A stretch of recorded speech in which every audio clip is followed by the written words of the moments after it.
I thought I'd start tonight with the latest from our new Labour government, 6 weeks into their term. What's going on in Bonkers Britain today? Well, our Foreign Secretary David Lammy has been deployed to the Middle East to try and end the decades-long conflict between Palestine and Israel. Do you remember this classic from 2019 when Lammy compared Tory Eurosceptics to Nazis? By implication, you're comparing the ERG to the Nazi party, or at least to the South African racists. Now, whatever you think about the ERG, that was an unacceptable comparison, wasn't it?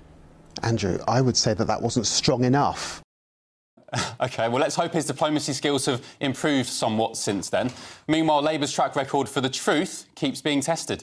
Last year, the Prime Minister was apparently drawing up plans to remove the winter fuel allowance from pensioners. So will he now rule out taking pensioners' winter fuel payments off them to help fund his £46 billion black hole? Keir Starmer speaking in May there. Change of tune today, though. Chancellor Rachel Reeves announced she was scrapping the winter fuel allowance for pensioners this week, a scheme she herself knows all too well after tweeting a few years back that she'd, quote, never forget a pensioner she met who had purple fingers because she couldn't afford to pay the heating bill. Very good. We might be close to World War III, but not to worry. Remember this pledge from our dear leader in the election? And what about defence? That's also in the question. Where are you going to find the money for that if you don't increase streams of taxation? Defence has to be the first priority of any government defending your country, and therefore we will always make the money available for defence. A first priority of any government. Actually, hold that thought, because the Telegraph reports that Labour will in fact cut hundreds of millions from the budget for modernising our armed forces. Rachel Reeves has told government departments they need to make £5.5 billion worth of savings this year to fill that £22 billion black hole that took everyone by surprise. Of course it did. Those junior doctors and train drivers, of course, have to be paid somehow. Meanwhile, Lincoln man Wayne O'Rourke, 40, accused of posting racist and so-called anti-establishment rhetoric online during the riots, has tonight been banged up for 3 years. That's right, anti-establishment rhetoric. 3 years in the slammer, so that got me thinking, whatever happened to this guy? The threshold for prosecution has to be high. We live in a democracy, and if free speech is to be protected, there has to be a high threshold. People have the right to be offensive. I think if there are a lot of prosecutions, it'll have a chilling effect on free speech. And there we go. Keir Starmer speaking in 2012 as head of the CPS. That holiday to North Korea looks ever more appealing by the day, I must admit. And finally, this COVID-era classic has been doing the rounds again online. That man is not allowed in my pub. Get out of my pub. Go on. Get out of my pub. At this rate, I wonder how long before the PM is barred from even more great British boozers. We'll see. I'm joined tonight by author and journalist Emma Wolfe, former BBC radio DJ and TV presenter Alex Dyke, and political commentator Judita De Silva. Emma Wolfe, let me start with you. Am I going to prison for my anti-establishment rhetoric tonight? Honestly, Ben, it's funny and it is hilarious to see some of those clips, but it's actually really, really sad. It's quite chilling, isn't it? It's chilling and it's sad what has happened to our country, really in the space of, I would say, the past 4 weeks.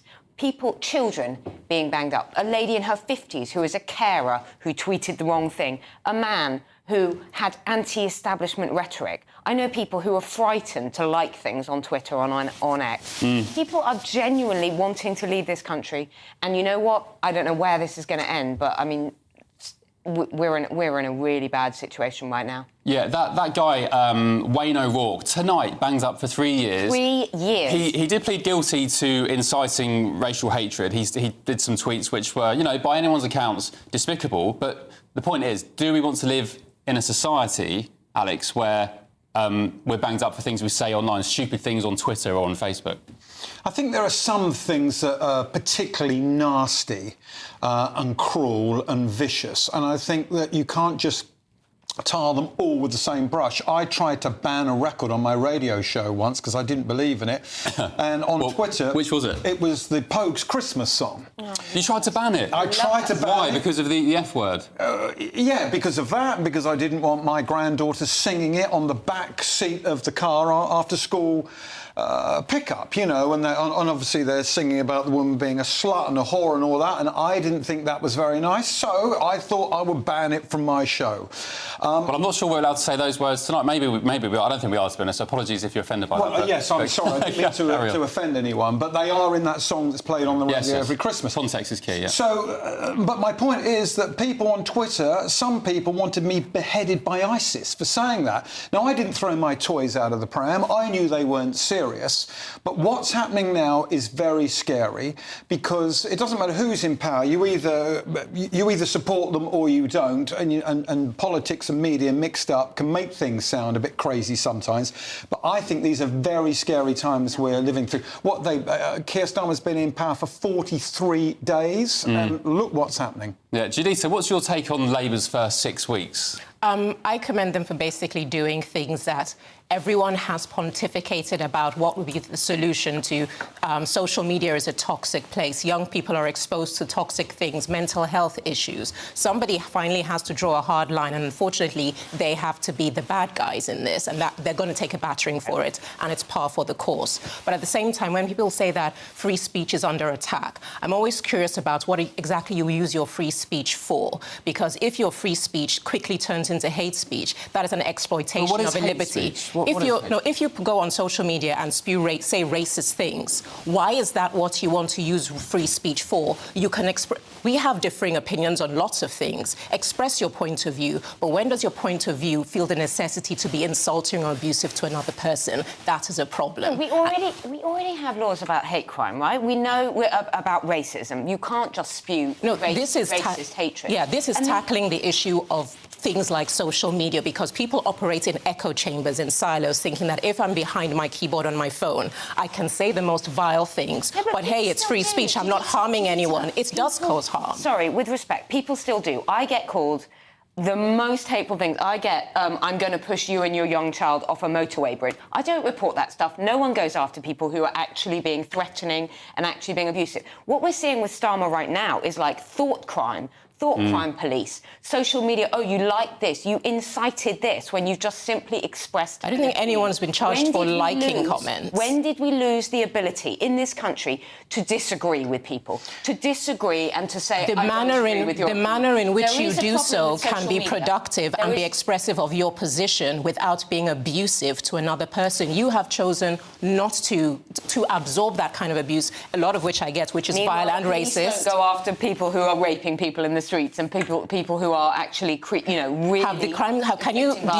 Do you have statistics to say that those rapes have been reported and the police did nothing? Oh yeah. Well, rape is. We know because that's an issue. That is the issue that I think what's happening here. Hold them accountable when they do not act on things that have been reported. We've got a picture actually of this guy Wayne O'Rourke, who was banged up for 3 years tonight. Well, Alex, you go ahead whilst we show this picture. There. I think what the establishment, what the government are worried about, is things are getting so frantic out on our streets that tweets can light the blue touch paper to start more riots, and then we're out of control. I think if we're not careful on our streets, we could be in a mini civil war soon. OK, so what happened then? Because we played that clip from Keir Starmer in 2012. He was head of the Crown Prosecution Service. He said the threshold for prosecution for, whatever he said, hate speech, however he described it, was very, very high, because we've got to be very careful of free speech. And Juditha, I agree with you. Said we should be able to be offensive. Yeah, exactly. Some of the stuff online I see, I get, you get, everyone gets, is horrific. It's terrible. But I will die for the right of people to say it. Believe it or not. I don't care what it is. See, that's where I fundamentally differ, because, like I said, which is an example of what we have here, you can completely disagree with me. You can vehemently disagree with me.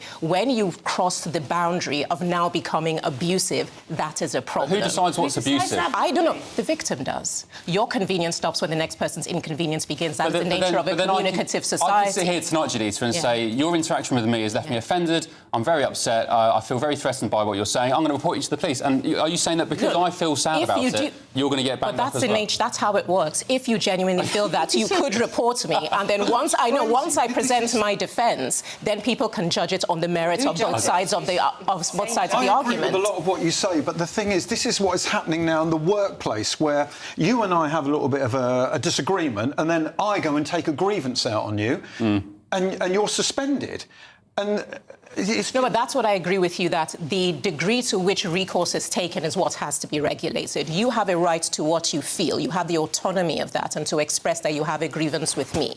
I have a right to defend myself and vehemently do so. And both sides need to be looked at objectively and judged on their merits. That's it. What I do disagree with in that is that sometimes, as soon as you're accused, you're assumed guilty and then action is taken. That isn't fair. So can I just clarify what you said? So you are saying that if the victim feels upset or offended by some hurty words, that's the threshold. That's all we need. No, that's not the threshold. They have a right to express that I am displeased with that. And the process of finding recourse is what has to be regulated.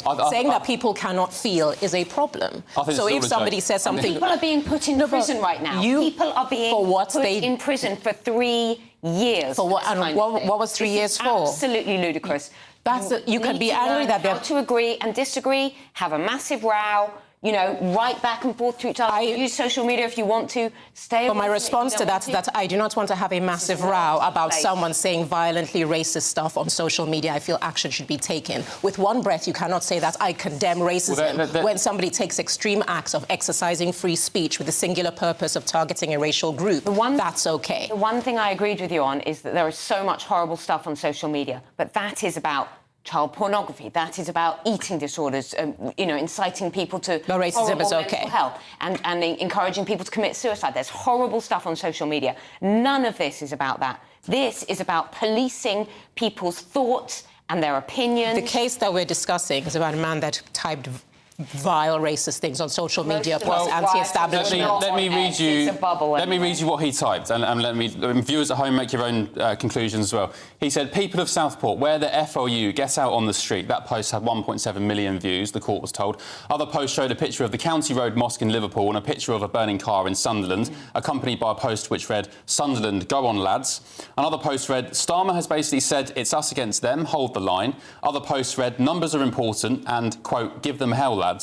And his profile was accompanied by a picture of a bulldog wearing a Union Jack. But you're still allowed to tweet that stuff. Yeah, but that is awful. And the problem, the book hasn't been written on the internet, right? It's all new, and there are people putting YouTube videos up encouraging children to swallow coins in a dare. And I have a friend whose daughter did that and ended up in hospital because there's all these idiots out there putting stuff on X, Twitter, whatever you want to call it, YouTube, and some people are silly enough to follow it. OK. All right. Alex, Juditha, Emma, thank you.